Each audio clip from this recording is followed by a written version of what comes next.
बिस्मिल्लाहिर्रहमानिर्रहीम। अस्सलाम वालेकुम नाज़रीन, मैं सरवत वलीम हूँ। पाकिस्तान के अंदर एक तरफ तो वकला तहरीक है, वो शुरू होने के करीब है। दूसरी तरफ बहुत सारे लोग हैं जो जेल की सलाखों के पीछे जाने के करीब हैं, और एक नामवर शख्सियत, एक लीडर, अवाम का मकबूल तरीन लीडर, पाकिस्तान में अवाम की मकबूल तरीन सियासी जमात का लीडर, कैदी नंबर 804 कहूँ, तहरीक इंसाफ के चेयरमैन कहूँ, कप्तान कहूँ या फिर खान साहब, वो जल्द ही जेल की सलाखों से बाहर आने के लिए तैयार बैठे हैं। ललकार उनकी आ चुकी है, गूंज उनकी शुरू हो चुकी है। मैं कहूंगी कप्तान ने अपनी कुछार से आवाज दे दी है, बिल्कुल उसी तरह जिस तरह से शेर देता है। अब मैं आपको इसके बहुत सारी चीजें जो बयान करूंगी जो आपको हकायक की तरफ लेकर जाएंगे। सबसे पहले वो लोग जो फिक्रमंद थे कि तहरीक इंसाफ के चेयरमैन को किन हालात के अंदर जेल में रखा गया है, अटक जेल के अंदर उनका जो सेल है वो कितना छोटा है, कितना महदूद है। अभी सुबह ये खबर आई थी कि चेयरमैन साहब से, उमर साहब हैं एक लीगल टीम के, उनके वकील, उनकी मुलाकात हुई तो उन्होंने बताया वो खुशबाश है, ठीक है, खैरियत से हैं, मगर कप्तान की या खान साहब की जो दाढ़ी है वो बढ़ गई है। जो उसके बाद पता चला कुछ मुतज़ाद खबरें हैं, उनको शेव किट फराहम कर दी गई है ताकि वो अपनी शेव बना सकें। अब ये जो खान को जैसी सहूलियात दी गई हैं उसका मैं मवाजना करूंगी मियां नवाज शरीफ साहब के साथ और राना सनाउल्लाह साहब के साथ। ये बड़ी अंदर से किसी आदमी ने इन तमाम चीजों को सामने लाकर हकायक हमारे सामने रखे हैं। खान साहब को जेल के अंदर या उस सेल के अंदर जो मुहैया है वो एक कुर्सी है, एक मेज है।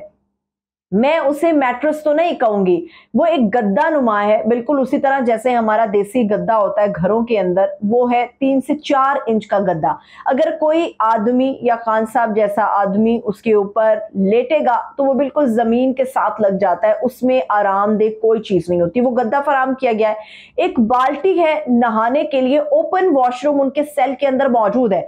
मगर जिस आदमी ने ये सारी सूरत हाल देखी और बताई है, नाम ना जाहिर करने की शर्त पे, उसका ये बताना है अलग से एक बाथरूम है जो खान साहब को प्रोवाइड कर दिया गया है। एक मुशक्कती भी है जो खान साहब के लिए मुहैया कर दिया गया है। 2 ऐसे अफसरान हैं जो दिन के औकात में, पूरा दिन और रात के जितने औकात बनते हैं उनमें अपनी अपनी ड्यूटी आधी आधी सरंजाम देते हैं। इजाजत नहीं है किसी को उनसे बात करने की, मगर उनका सेल इतना छोटा है कि वो उसके अंदर चहलकदमी भी नहीं कर सकते। अभी बुशरा बीबी की तरफ से सेक्रेटरी दाखिला को एक एप्लीकेशन दी गई है कि खान साहब को घर का खाना और एक मेडिकल ऑफिसर जो हमारे हैं फैसल सुल्तान साहब, वो प्रोवाइड किए जाए जो उनका चेकअप कर सके। अभी जो खाना है वो खान साहब को जेल के अंदर दिया जा रहा है जो जेल के मैनुअल के हिसाब से बन रहा है, मगर खान साहब तक वो खाना आने से पहले चेक किया जाता है बाकायदा, और बर्तन उनके बिल्कुल अलग रखे गए हैं। ये खान साहब के कमरे की सूरत हाल है। मगर जो लोग ये भी परेशान थे कि खान साहब इतनी गर्मी में एक सेल के अंदर बिना बात किए, चहलकदमी किए बगैर रह रहे हैं, तो वहां पे अब ये खबर आई है कि एक रूम कूलर भी जो है वो चेयरमैन को प्रोवाइड कर दिया गया है।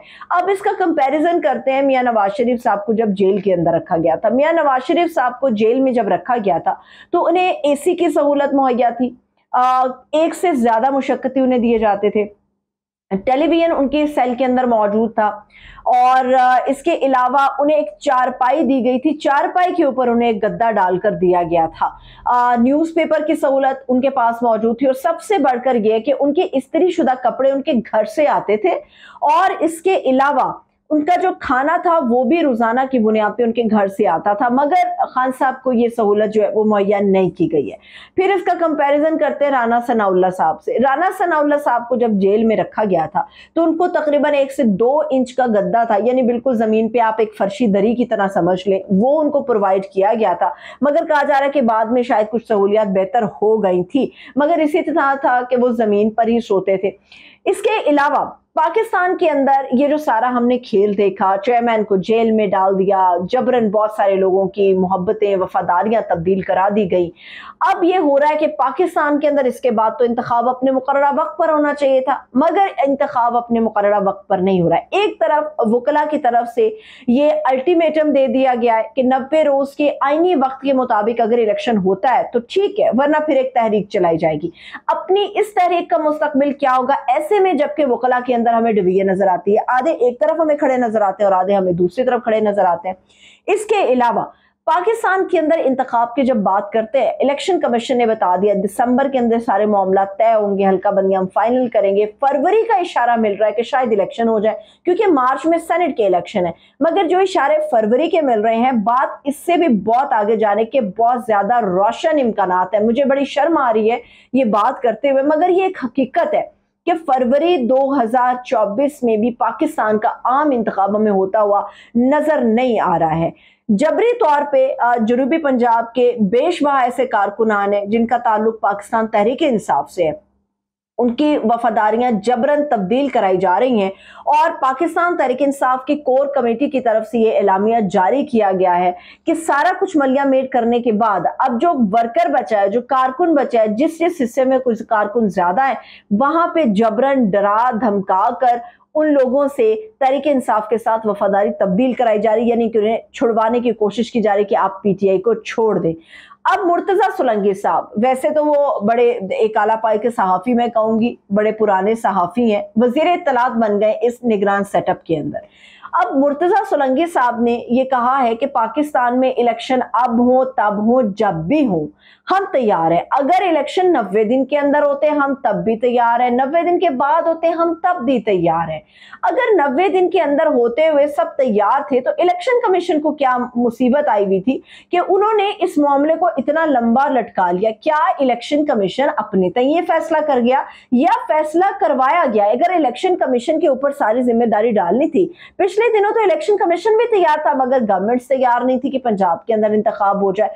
अब देखते हैं कि ये इंतखाब कितना लेट होता है, क्योंकि अब सारे जो वो कहते हैं कि दूसरे के कंधे पे रख के बंदूक चलाना, अब जो जाने वाली हुकूमत है या तश्कील पाने वाला ये केयरटेकर सेटअप है, ये अपनी सारी बंदूकें इस वक्त इलेक्शन कमीशन ऑफ पाकिस्तान के कंधे पर रखकर चला रहा है। मगर जो एक अहम मुलाकात चीफ इलेक्शन कमिश्नर और चीफ जस्टिस ऑफ पाकिस्तान के दरमियान हुई, वो किस मौजू पर थी, उसका एजेंडा क्या था, वो भी सामने आना बड़ा जरूरी है।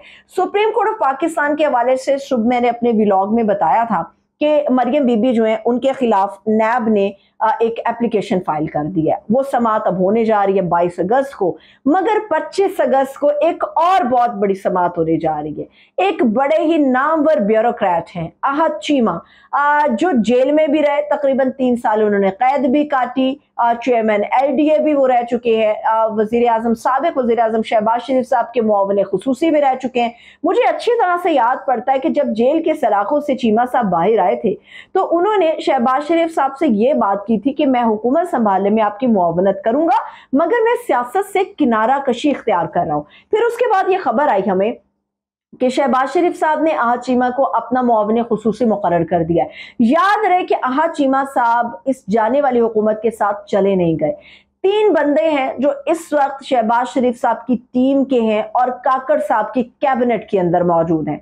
एक उनमें अहद चीमा साहब मौजूद है, एक उनमें तौकीर शाह साहब मौजूद है और एक शायद मोहिब अली साहब मौजूद है, अगर मैं नाम उनका दुरुस्त ले पा रही हूं तो। अब अहद चीमा साहब को इस केयर टेकर सेटअप के अंदर भी बिल्कुल सेट कर दिया गया। अहद चीमा को इस वक्त इस्टेब्लिशमेंट के अंदर मुशीर बराए इस्टेब्लिशमेंट में कहूंगी जो एक डेजिग्नेशन उन्हें अलॉट किया गया, यानी कि एक बड़ा खास किस्म का डेजिग्नेशन जो है वो अहद चीमा साहब के लिए रखा गया है। अब ये क्यों रखा गया ये तो वक्त बताएगा, मगर नैब अपनी फुर्तियां जारी रखे हुए।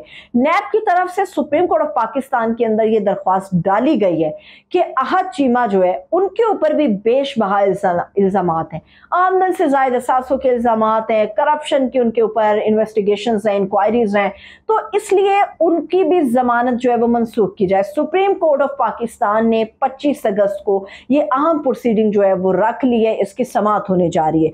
और जाते जाते आप तमाम लोगों ने वो बड़ी अहम वीडियोज हैं, 2-3 वीडियोज हैं जो इस वक्त सर्कल कर रही हैं, और वो सर्कल कर रही हैं कि शायद मिलिट्री से रिलेटेड एक नौजवान है, उनके हमरा एक शख्स है और उनके जो बहस या तल्ख कलामी है वो ट्रैफिक पुलिस के एहलकारों की वजह से है। गुनाह क्या है? ट्रैफिक पुलिस एहलकारों का गुनाह ये है कि उन्होंने गाड़ी को रोका और फैंसी नंबर प्लेट, जिसकी बाकायदा तौर पे कानून इजाजत नहीं देता, फैंसी नंबर प्लेट की वजह से रोका। गालम गलौज की गई उस नौजवान की तरफ से, धमकियां दी गई उस नौजवान की तरफ से, डराया धमकाया गया उस नौजवान की तरफ से, और ट्रैफिक पुलिस के एहलकारों की वर्दी पर सवाल उठाया गया उस नौजवान की तरफ से कि तुम लोग अपनी औलादों को हराम खिलाते हो, तुम्हारी नस्लें इसीलिए ऐसी बड़े होंगी। तो ये सारा जो मामला 2-3 वीडियोस में गर्दिश कर रहा है, मैं सिर्फ एक सवाल छोड़ते हुए जाऊंगी। हमारा अपनी मिलिट्री का, अवाम और मिलिट्री का एक बड़ा खूबसूरत रिश्ता था, है और हमेशा रहेगा इंशाअल्लाह ताला। शायद चंद लोगों के साथ इख्तलाफ हो सकता है, मगर पूरी मिलिट्री के साथ आप इख्तलाफ नहीं कर सकते, क्योंकि वो लोग अपनी नींदें हराम करते हैं तो हम सुकून से सो पाते हैं। मेरा सवाल इतना है कि कौन से हालात आ गए हैं कि गुंडागर्दी बाकायदा मिलिट्री का नाम लेकर लोग करते हैं। ये कौन से हालात आ गए हैं कि लोगों को डराने के लिए उस मिलिट्री से खौफजदा कराया जा रहा है जिससे अवाम प्यार करती है। मेरा सवाल यह है कि जिस मिलिट्री के लिए अवाम हमेशा अपने जानो माल को, अपने सब चीजें अपनी अलग रखती थी, जहां पे हमारा फौजी नजर आता है उसको एक सलूट होता है, जहां पे हमारा वर्दी वाला नजर आता है उसको एक सलूट होता है। ये कौन लोग हैं जो मिलिट्री की आड़ में अवाम के साथ गुंडागर्दी और ऐसा कल्चर फैला रहे हैं कि हम मिलिट्री से हैं, मेरा बाप मिलिट्री ऑफिसर है, हाथ तो लगा के देखो, हाथ तोड़ दूंगा तुम्हारे, तुम कौन होते हो। कानून पर अमल दरामद कराना इनका फर्ज है, लाजिम है, और कानून पर अमल दरामद कराया जाना चाहिए। अगर ये नौजवान और उनके हमरा जो शख्स थे, जो खुद को शायद कर्नल बयान कर रहे थे, अगर वाकई ये मिलिट्री से हैं, तो फिर मिलिट्री को भी एहतसाब के अपने दायरे को बढ़ाना चाहिए और बताना चाहिए कि किसी को इतनी इजाजत नहीं होगी, खा वो मिलिट्री ऑफिसर का बेटा ही क्यों ना हो, उसका ताल्लुक मिलिट्री के खानदान से क्यों ना हो, कानून को हाथ में लेने की इजाजत कतई तौर पे नहीं होनी चाहिए, ना दी जानी चाहिए। इजाजत दीजिए, अपना ख्याल रखिए, खुदा हाफिज।